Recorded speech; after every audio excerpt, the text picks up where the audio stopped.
వివాహం చేసుకోవచ్చా? ఇప్పుడు చేసుకోవచ్చు అని అంటే కొంతమందికి ఇబ్బంది.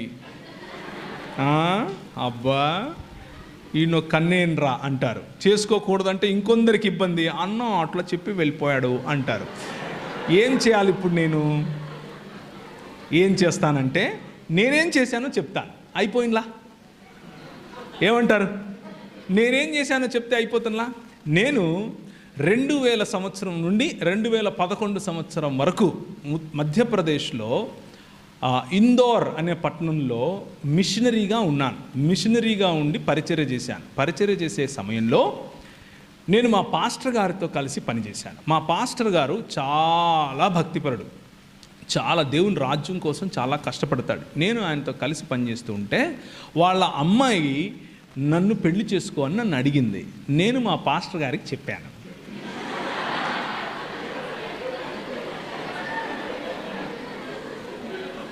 రెండు కలిపే కదా, కలిపానా లేదా? చూసారా? అందుకే ట్రిక్కీ క్వశ్చన్లు మీకే కాదమ్మా, మాకు తెలుసు.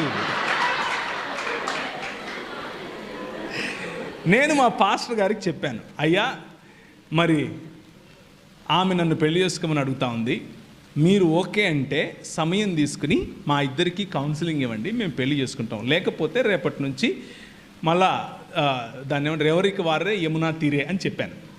చెబితే ఆయన 2 రోజులు టైం తీసుకుని ప్రార్థన చేసి మా అమ్మతో మాట్లాడి, మా అమ్మ ఆయన ఒక మాట అనుకుని, సరే నో ప్రాబ్లం, ఆ అమ్మాయిది చదువు అయిపోయి ఆ తర్వాత చేసుకుందులే అన్నారు. ఒక 2 సంవత్సరాలు గ్యాప్ తీసుకుని ఇద్దరం ఒకరినొకరు అర్థం చేసుకుని వాళ్ళ ముందే, మా తల్లిదండ్రుల ముందు, అంటే మా భార్య తల్లిదండ్రుల ముందు అర్థం చేసుకుని, తర్వాత ఆమె చదువు అయిపోయిన తర్వాత చక్కగా అందరి ముందు మా పెళ్లిలో ఒక 6000 మంది వస్తే ఆ 6000 మంది ముందు పెళ్లి చేసుకుని ఆ తరువాత భార్యాభర్తలుగా చలామణి అయ్యాం.